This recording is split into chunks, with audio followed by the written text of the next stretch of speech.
क्या दुनिया इतिहास के सबसे बड़े एनर्जी क्राइसिस की तरफ बढ़ रहा है? एक ऐसा रास्ता जहां से दुनिया का 20% कच्चा तेल गुजरता है, उस ईरान ने पूरी तरह से उसको जो है ईरान ने फिर से पूरी तरह से ब्लॉक करना शुरू कर दिया है। स्विट्जरलैंड में होने वाली जो हुई थी अभी होने वाली महाशक्तियों की सीक्रेट मीटिंग अचानक रद्द हो गई, जो G7 में भी चल रही थी। अगले 25 मिनट में हम आपको उस सर्च के बारे में बताएंगे जो इनसाइट ग्लोबली जो इनसाइट चल रहा है। क्या आपको अमेरिका की कूटनीति का अंत मतलब होने वाला है, या फिर तीसरे विश्व युद्ध का जो है यहीं से शुरुआत होने वाला है? आज के इस मैं वीडियो में यही बताने जा रहा हूं। क्या स्ट्रेट ऑफ हार्मुज क्या दोबारा बंद होने वाला है? क्या एनर्जी क्राइसिस जो ग्लोबली आई थी फिर से आने वाली है? क्या ट्रंप की डिप्लोमेसी फेल हो गई? क्या इजराइल लेबनान विवाद इस पूरे मुद्दे में जो है आग में घी डालने का काम कर रहा है? क्या अमेरिका का जो कंट्रोल है वो इजराइल पे नहीं है? इन्हीं सारे सवालों का जवाब हम इस वीडियो में खोजेंगे। अभी डील हुई थी, पीस डील जो है साइन हो गई ईरान और अमेरिका के बीच में।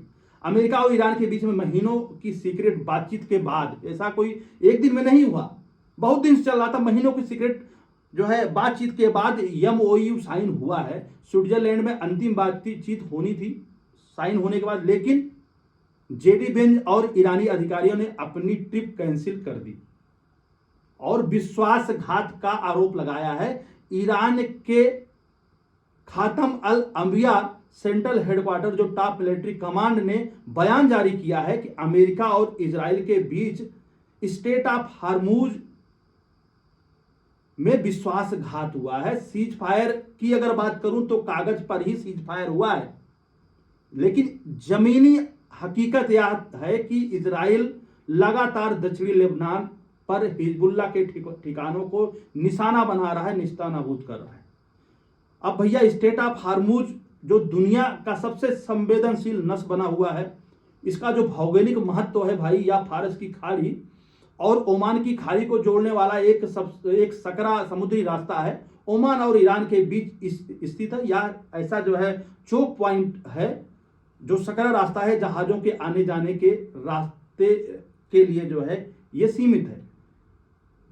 दुनिया का लगभग 20 से 21% लगभग 20 से 21 मिलियन बैरल तेल रोजाना यहां से गुजरता है और 20% एनर्जी सप्लाई भी दुनिया की यहीं से होती है। भारत, चीन, जापान और दक्षिण कोरिया जैसे एशियाई देश अपनी ऊर्जा जरूरत के लिए इसी रास्ते पर निर्भर हैं। तो एक नया संकट पश्चिम एशिया में फिर से उत्पन्न होने वाला है। एक बार फिर से जो राहें आसान लग रही थी अब वो मुश्किल होने वाली है। ईरान इस रास्ते पर एक तरफा कंट्रोल रखता है, इस तरह इस्तेमाल करता है जैसे उसका है। ईरान ने साफ कह दिया है कि जो समझौता 60 दिनों के बाद मतलब 60 डेज के बाद दिनों के बाद हुआ था, इस रास्ते को खोलने के लिए हुआ था, अब वो खत्म हो चुका है।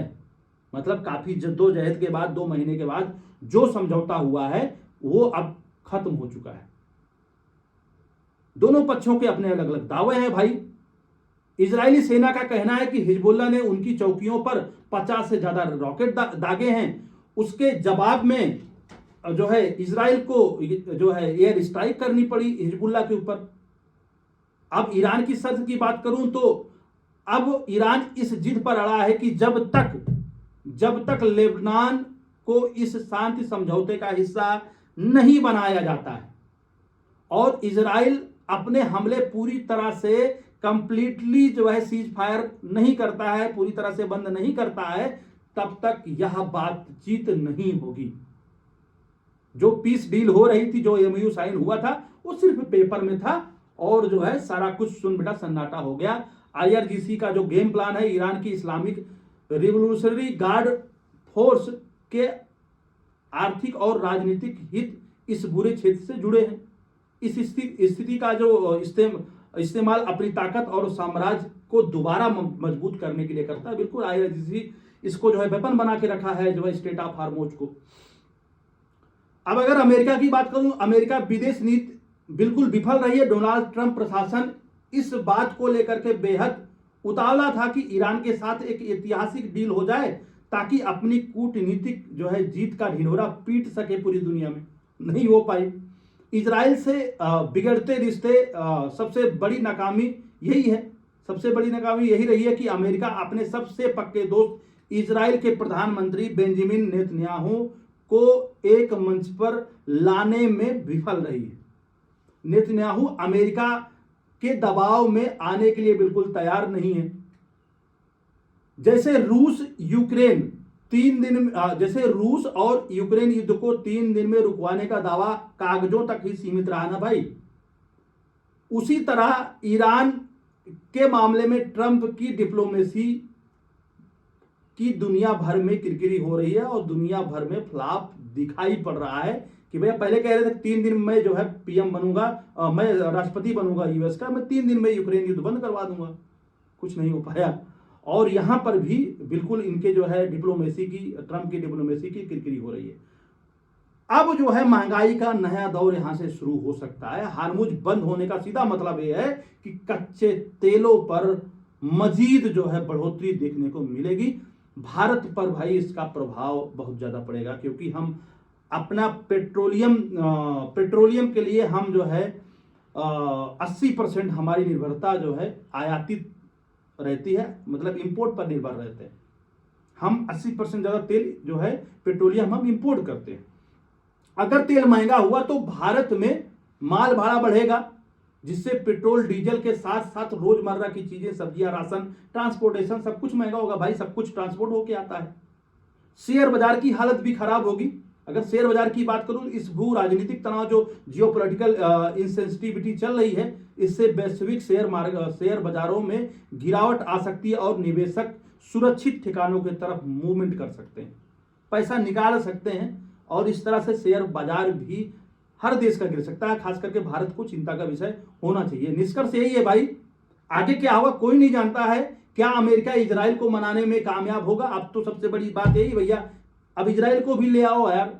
ईरान कह रहा है कि भैया लेबनान को भी पीस डील में शामिल करो, इजराइल को लेकर के आओ। अगर इजराइल हमले बंद करेगा, कंप्लीट सीज फायर करेगा, तो भैया जो है पीस डील हो पाएगी, अदरवाइज नहीं हो पाएगी। या फिर ईरान, मतलब क्या अमेरिका इजराइल को मनाने में कामयाब होगा? सबसे बड़ा सवाल ये है। या फिर ईरान खाड़ी के अन्य देशों पर हमले करना फिर से शुरू कर देगा, एक पूर्ण युद्ध छिड़ जाएगा इस वजह से।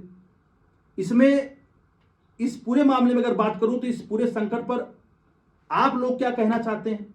आपकी राय क्या है? क्या आपको लगता है कि अमेरिका इस युद्ध को टाल सकता है? अपने विचार नीचे कमेंट सेक्शन में जरूर शेयर करें। अगर आपको यह विश्लेषण पसंद आया हो तो वीडियो को लाइक करें, दोस्तों तक को शेयर करें और इस चैनल को सब्सक्राइब करना ना भूलें। इसी के साथ वीडियो कंप्लीट करते हैं। आप लोग स्वस्थ रहें, मस्त रहें, जहां भी रहें, जबरदस्त रहें, अपना ख्याल रखें। जय हिंद, जय भारत।